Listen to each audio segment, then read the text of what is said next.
Best varicose veins చికిత్సనే పొందండి. నొప్పి లేని చికిత్స కోసం సంప్రదించండి ఎవిస్ హాస్పిటల్. నమస్తే రమ్మగారు. నమస్తే చెయ్యి. ఏదైనా ఒక మంచి కథ చెప్పండి అండి. పూర్వం అంటే ఒక పల్లెటూరులో ఓ రంగనాథం గారిని ఒక మోతుబరి రైతు ఉండేవాడు. ఆయనకి లేక లేక ఒక సౌందర్యవతి అయిన కుమార్తె ఉందట, లక్ష్మి అమ్మాయి పేరు. ఇది మంచి బాగా సంపాదించాడు, పిల్ల ఒక్కతే. సరే పిల్లకు 15-16 ఏళ్ళు వచ్చేసరికి చుట్టుపక్కల సంబంధాలు వస్తాయి చూడు. చుట్టుపక్కల ఊళ్ళలో ఉన్న భూస్వాములు, మోతుబర్లు ప్రతి వాళ్ళు మీ పిల్లని మాకివ్వు అని అడగటం మొదలుపెట్టారు. ఇతను వచ్చినప్పుడల్లా ఏమనేవాడంటే, ఏముందండి నాకున్నదేమో ఒక్కతే పిల్ల, మంచి యోగ్యుడైన వరుడికి పిల్లని ఇవ్వాలని నా కోరిక. ఇప్పుడు ఆ కుర్రాడు యోగ్యుడు కాకపోతే ఈ ఆస్తంతా చేతులు పెడితే నా ఎంతలోకి వస్తాయి, 4 ఏళ్లలో అవగొట్టేస్తారు. సొంతంగా సంపాదించుకునే తెలివి, యోగ్యుడైన వాడు, అలాంటి వాడికి పిల్లనివ్వాలని అనుకుంటున్నానని అందరితో చెప్తూ ఉండేవాడు. ఇలా గడవగా ఒకసారి ఒక 3 యువకులు, మేము చాలా యోగ్యులం, మీ పిల్లని చేసుకుని మేము మీ ఆస్తిని పెంచుతాం, మేము చాలా తెలివిగల వాళ్ళం, మంచివాళ్ళం అని అందరితోటి యోగ్యతా పత్రాలు కూడా పుచ్చుకుని, ఈ పిల్లాడు చాలా మంచివాడు, ఈ అబ్బాయి చాలా మంచివాడు అని అలాంటి సర్టిఫికెట్లు తీసుకుని 3 వచ్చారు.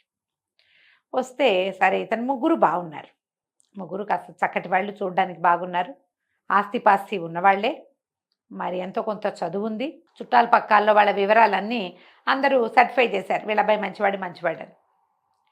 మరి ఇప్పుడు మంచివాడంటే 3 మంచివాళ్ళలో ఒక మంచివాడిని తీయటం ఎలాగా, కష్టం కదా. అయితే ఈయన ఏమన్నాడు, మీ ఆస్తిపాస్తులు, మీ నాన్నగారులు పరువు మర్యాదల మీద ఆధారపడకుండా నెల తిరిగేసరికి 100 రూపాయలు సంపాదించి పట్టుకురండి. ఈ రోజుల్లో అయితే 10 లక్షలు అలా చెప్పాలేమో, 1,00,000 అయినా అని చెప్పాలేమో, మరి పాతకాలం కదా, ఇప్పుడు 60లో కథ కాబట్టి 100 రూపాయలు అని చెప్పారు. 100 చాలా పెద్ద అమౌంట్ అప్పటికి. మనకి ఇప్పుడు ఏమొస్తాయి 100 రూపాయలతో? అది పరిస్థితి. కొన్ని కేజీ పళ్ళు కూడా రావమ్మా. అది పరిస్థితి.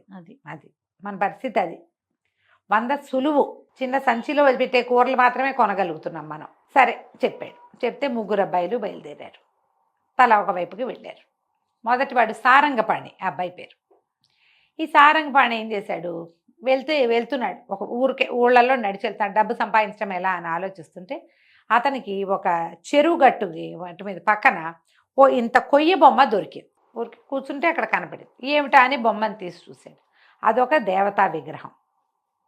మరి చెరువులో పైనుంచి కొట్టుకొచ్చిందో, ఎవరైనా సామాన్లు ఇల్లు ఖాళీ చేస్తూ అక్కడ పడేశారో తెలియదు, కానీ ఇతను ఆ బొమ్మని శుభ్రంగా చెరువులో తీసుకెళ్ళి బాగా శుభ్రం చేసి చూశాడు.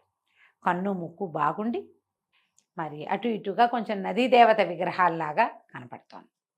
ఈ అబ్బాయి ఏం చేశాడు, ఆ ఊళ్ళోకి నడిచెళ్ళి, ఊళ్ళో ఒక రావి చెట్టు దగ్గర ఒక పక్కన ఒక చెరువు కూడా, ఆ చెరువు గట్టు మీద ఆ విగ్రహాన్ని పెట్టి ప్రతిష్టలాగా పెట్టేసి, మరి ఆ పక్కనున్న దేవాలయంలోకి వెళ్ళి పసుపు కుంకుమ పట్టుకొచ్చి అమ్మవారి ముఖానికి ఇవి దేవతా విగ్రహాన్ని పసుపు రాసేసి బొట్టు పెట్టి అక్కడ పెట్టాడు. రావి చెట్టు కింద కూర్చుంటే వీళ్ళు బాబు ఎవరినైనా అని ఏదో అడిగితే, నేను మా గురువుగారితో కలిసి దేశాటం చేస్తున్నానండి, గంగామాత విగ్రహం దొరికింది నాకు, ఇదిగోండి ఈ చెరువు గట్టు మీద తెచ్చిపెట్టాను అనగానే ఒకళ్ళు ఇద్దరు చూశారు. అమ్మవారి జీచి కళకళ్ళాడిపోతుంది, చెక్క బొమ్మ. గంగామాత విగ్రహాలు చెక్కల మీద ఉండటం కద్దే కనపడతాయి. ఆ వచ్చిన వాళ్ళు అబ్బో ఎంత బాగుంది అని దండం పెట్టారు. చెరువుకు వచ్చిన వాళ్ళు ఓ బిందెడు నీళ్లు తెచ్చిపోసారు, మళ్ళీ కాస్త పసుపు రాసి బొట్టెట్టారు. మరి ఆటితో పోయేవాళ్ళు టెంకాయ కొట్టారు, ఇటు వచ్చేవాళ్ళు 4 అరటిపళ్ళు తెచ్చిపెట్టారు. వారం తిరిగేసరికి ఈవిడ తీర్థ ప్రజలాగా ఆవిడ దగ్గరికి జనం రావటం మొదలెట్టారు. చెరువు దగ్గరికి వచ్చిన ప్రతి వాళ్ళు ఓ పావలా 10 పైసలు వేయటం మొదలుపెట్టారు. మెల్లిగా అక్కడ హుండీ పెట్టారు. 10 రోజుల్లో ఈయనకి 3 శిష్యులు ఏర్పడ్డారు, ఈ సారంగపాణికి. మరి అతనికే కదా దొరికింది, ఏం పెద్ద మంచి మాటలు అవి చెప్పేవాడు కాదు, దండం పెట్టుకుని కూర్చునేవాడు రావి చెట్టు కింద. వచ్చిన వాళ్ళంతా ఏవో 10 రూపాయి, పావలా 10 పైసలు, 5 పైసలు కానీ అర్ధనా వేయటం మొదలుపెట్టారు. ఒక వారం 10 రోజులు తిరిగేసరికి ఇతను అందులోంచి కొంత డబ్బు తీసి విడిగా పెట్టడం మొదలుపెట్టాడు. గంగామాతకి గుడి కట్టాలి అని ఒక స్లోగన్ మొదలుపెట్టాడు. 3 శిష్యులు దాన్ని బలపరిచారు. 22 డేస్ అయ్యేసరికి పక్కన తీసిపెట్టిన డబ్బులు 100 దాటినాయి. వచ్చేస్తాయి అట్లాగే. అవును, ఎన్ని దేవాలయాలు చూడలా మనం. 26వ రోజుకి అక్కడ హుండీ నిండిద్ది, ఇతని దగ్గర 100 ఉంది. 26వ రోజున ఇతను ఏం చెప్పాడంటే, నేను వెళ్ళొస్తాను నాయన, గురువుగారు స్వప్నాదేశం ఇచ్చారు, నన్ను కాశీ రమ్మన్నారు, అమ్మవారికి గుడి కట్టించే బాధ్యత మీదే. రోజులు ముందుకెళ్ళాక మీలో ఎవరు తపస్సు ఎక్కువ చేస్తే వాళ్ళని గురువుగా భావించి మిగిలిన వాళ్ళిద్దరూ శిష్యరికం చేయండి, ఈ అమ్మకి ఇక్కడే గుడి కట్టండి అని చెప్పి ఆ 100 రూపాయలు పుచ్చుకుని నడిచి వెనక్కి వచ్చేసాడు. 5-6 ఊళ్ళు మారాడు. అతను ఈ ఊరు వాడని ఎవరికీ తెలీదు. పైగా జుట్టు గడ్డము పెరిగిపోయి ఉన్నాయి, ఏదో లేత రంగు బట్టలు వేసుకున్నాడు, కావిగుడ్డల్లాగా ఉన్నాయి. ఇంటికి వెళ్ళాక మంచి ప్యాంటు షర్టు వేసుకుని హెయిర్ కట్ చేసుకుంటే అతను గుర్తు కూడా పట్టలేదు. వెళ్ళిపోయాడు డబ్బులు పుచ్చుకుని. అయిపోయింది. అక్కడి నుంచి ఇందులో రెండో వాడు సుబ్రహ్మణ్యం. ఈ సుబ్రహ్మణ్యము సంపాదించడానికి మార్గాల కోసం తిరుగుతున్నాడు. ఏమీ పని దొరకలా, ఐడియా రాలా. చిన్నపిల్లలు ఆడుకుంటుంటే వాళ్ళ దగ్గర వాళ్ళు ఏదో తింటుంటే నాకు కూడా పెట్టండి అని అట్లా ఆహారం స్వీకారం చేయటం మొదలుపెట్టాడు. 8-10 రోజులు గడిచినాయి. అతని వల్ల కాల. ఇది నా వల్ల కాదు, ఇంటికి వెళ్ళిపోదాం అనుకున్నాడు. 5-6 ఊళ్ళు దాటేశాడు. ఆ ఊరు ఈ ఊరు ఈ ఊరు నడుస్తూ ఓ ఊళ్ళో ఇతను ఇంక వెళ్ళిపోదాం ఇక వెనక్కి, ఇక నేను ముందుకు వెళ్ళను ఈ సంపాదన కోసం అని అనుకుని వెనక్కి తిరిగేసరికల్లా ఏమైంది, కొంత దూరం నడిచి వస్తుంటే చీకటి మాటన ఎవరో మనిషి పరిగెడుతూ ఇతన్ని గుద్దేసేసరికల్లా కింద పడ్డాడు. ఇతను అతన్ని లేవదీసే లోపల వెనక నుంచి పెద్ద పెద్ద కేకలు వినపడ్డాయి. పట్టుకోండి పట్టుకోండి, దొంగ దొంగ, వాడు దొంగ అనేసరికల్లా ఇతను గట్టిగా పట్టాడు. అవతల వాడు 2 గుద్దులు గుద్దేశాడు ఇతన్ని. పట్టుకుంటున్న వాడిని కొట్టేసరికల్లా ఈ సుబ్రహ్మణ్యం కొంచెం గట్టివాడే ఇతను. అతను ఆ దొంగని పెడరక్కలు విరిచి పట్టేసుకున్నాడు. మోకాలతో మోచేత్తో దొరికిన చోటల్లా పట్టేశాడు. ఆ అవతల కేకలు పెడుతున్న వాళ్ళకి పట్టుకున్నాను రండి రండి రండి అంటే వీడి దగ్గర ఒక కత్తి కూడా ఉంది. ఈ పరిగెత్తుకొస్తున్నది కత్తి దొంగ దగ్గర. సుబ్రహ్మణ్యంకి ఒక చిన్న గాయం కూడా అయింది. కానీ అతను వదిలిపెట్టల, సాహసి. పట్టుకున్నాడు. వాళ్ళు పరిగెత్తుకుంటూ వచ్చి ఈ గట్టిగా వెనక నుంచి పట్టుకున్నాడుగా, అతన్ని స్వాధీనం చేసుకున్నారు. బాబు ఎవరండి మీరు, ఏ ఊరు మీద, ఈ ఊరు వాళ్ళే లేరే అని కనుక్కున్నారు. ఏదో పై ఊరు, ఏదో పని కోసం ఈ ఊరు వచ్చానని చెప్పేసరికి రండి జమీందార్ గారి దగ్గరికి వెళ్దాం. వీడు జమీందార్ గారింట్లో కత్తి చూపించి నగా నట్రా కొట్టేశాడు, వాడి బట్టల్లో ఉన్నాయి ఆ నగలన్నీ అని చెప్పి చెక్ చేసి నగలు ఉండటం చూసుకుని ఈ సుబ్రహ్మణ్యాన్ని కూడా మోసపోయారు జమీందార్ గారి దగ్గరికి. ఆ జమీందార్ గారు చాలా సంతోషించి, నాయన భలేవాడిపోయి నువ్వు ఈ 100 ఉంచు అని 100 రూపాయలు చేతిలో పెట్టాడు. సుబ్రహ్మణ్యం అనుకున్నాడు, ఇవాళ నక్కని దొక్కాను, అదృష్టం కలిసి వచ్చింది, అంతేగా, ఇలాగే కలిసి రావాలి మనకెప్పుడో అని ఆ 100 జేబులో పెట్టుకుని వెనక్కి తిరిగి వచ్చేసాడు. ఇక మూడోవాడు, ఇతని పేరు గురునాథం. ఈ గురునాథము ఆ ఊరు ఈ ఊరు తిరుగుతూ వెళ్ళాడు. ఎవరో వ్యవసాయ పనులు చేసుకుంటుంటే వాళ్ళకి సహాయం చేశాడు. వాళ్ళు భోజనం పెట్టారు. పై ఊరు వెళ్ళాడు. అక్కడ ఏదో గడ్డివాము కట్టేస్తుంటే ఆ గడ్డివాము పని కూడా చేశాడు. 16 రోజులు గడిస్తే ఈ 15 రోజుల్లో అతను శుభ్రంగా సుష్టుగా తిన్నాడు ప్రతిరోజు.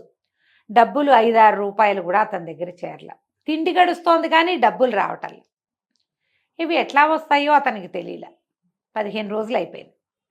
అయితే ఇతను ఒక ఊరు మారుతుంటే ఒక జట్టు, ఒక 6-7 మనుషులు కూర్చొని మాట్లాడుకుంటున్నారు. ఏమిటి అని కనుక్కున్నాడు. ఏంటండి అనేసరికి వాళ్ళు అన్నారు, బాబు మేము వంట జట్టు వాళ్ళము, ఇంకొక 2 మనుషులు రావాల్సింది, వాళ్ళు రాకపోతే మా పనులు ఆగిపోతాయి, వాళ్ళ కోసం చూస్తున్నాం, వాళ్ళేమో హ్యాండ్ ఇచ్చి ఇంకో జట్టుతో పోయారు, మనుషులు లేక చస్తున్నాను ఆయన, పెళ్ళి చాలా పెద్దది, 16 రోజులు అక్కడ పని చేయాలి మేము అనేసరికి ఇతను ఏమిస్తారండి అన్నారు. రోజు కూలీ ఇస్తాం నాయన, భోజనం గడిచిపోతుంది, పెళ్లి భోజనాలు కదా, రోజు కూలీ ఇస్తామంటే నేను పని చేస్తాను, నన్ను తీసుకెళ్ళండి అన్నాడు. తనకి వంట ఏం పెద్దగా రాదు, కానీ పై పని చేయాలి కదా.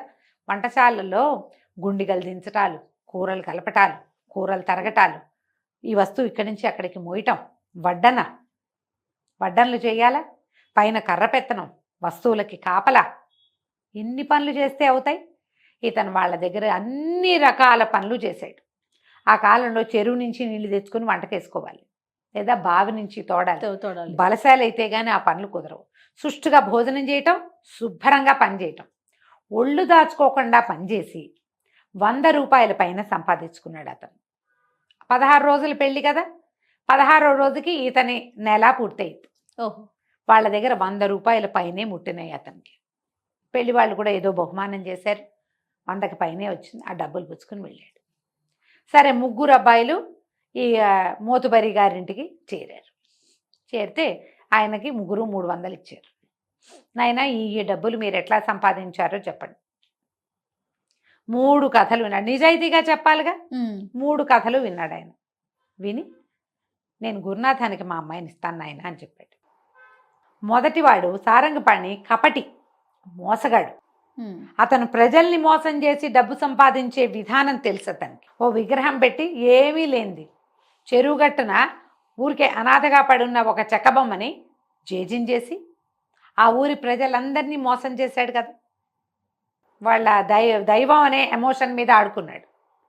వీడిని నమ్మచ్చా? రేపొద్దున ఇలాంటివి ఎన్ని ప్లే చేస్తాడు. ఇది కాబట్టి పెద్ద అబ్బాయి ఎందుకు. రెండో అబ్బాయి కేవలం అదృష్టాన్ని నమ్ముకుంటాడు. అతని ముందు 15 రోజుల్లో ఒక్కరోజు కూడా పని చేయలే, ఎక్కడ ఆలోచిస్తూనే ఉన్నాడు. పైగా ఎవరో పిల్లలు వెళ్తూ అన్నాలు తింటుంటే వెళ్ళి వాళ్ళ దగ్గర నాకు ముద్ద పెట్టండి అని తిన్నాడు. వాడిని ఎట్లా నమ్ముతావు? అదృష్టం నమ్ముకుంటే కుదురుతుందా? కానీ మూడోవాడు శ్రమని నమ్ముకున్నాడు. సరైన పని చేశాడు. ఏ పనైనా చేస్తాడు అతను. పని చేయగలిగేవాడే కదా బతకగలుగుతాడు ఎప్పుడు కూడా. వీడికి ఎప్పటికీ అడ్డు లేదు ఇక జీవితంలో. ఎక్కడైనా ఇతను పట్టుబడిపోతాడు, దొరికిపోతాడు, చెడిపోతాడు, ఏం లేదు. ఎంత చెడిపోయినా పని చేసుకుని బతకగలడు. అందుకని అతనికి మా పిల్లని ఇస్తానని చెప్పి వాళ్ళ అమ్మా నాన్న కబురు చేశారు. యోగ్యతా పరీక్ష ఈ రకంగా పరిణమించింది. కదా కంచికి మనం ఇంటికి. బాగుంది. నమస్తే. నమస్తే జయ.